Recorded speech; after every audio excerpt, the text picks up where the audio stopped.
የቀይ ባህር ጉዳይ ህጋዊ፣ ታሪካዊ፣ መልክዓ ምድራዊ እና ኢኮኖሚያዊ ጥያቄ ነው ብለን እናምናለን።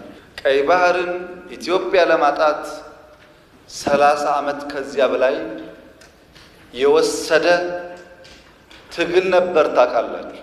በ30 ዓመት ትግል ውስጥ በብዙዎች ርብርብ ነው ኢትዮጵያ ያጣችው።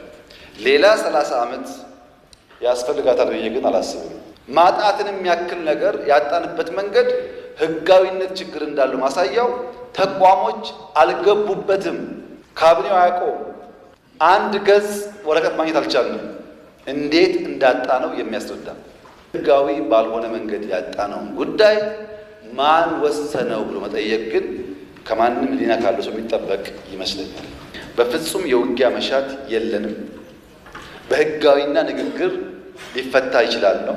ሚሊዮን% እርግጠኛ ነኝ ኢትዮጵያ ተዘግታ አትኖርም። ማንም ፈለገም አልፈለገም።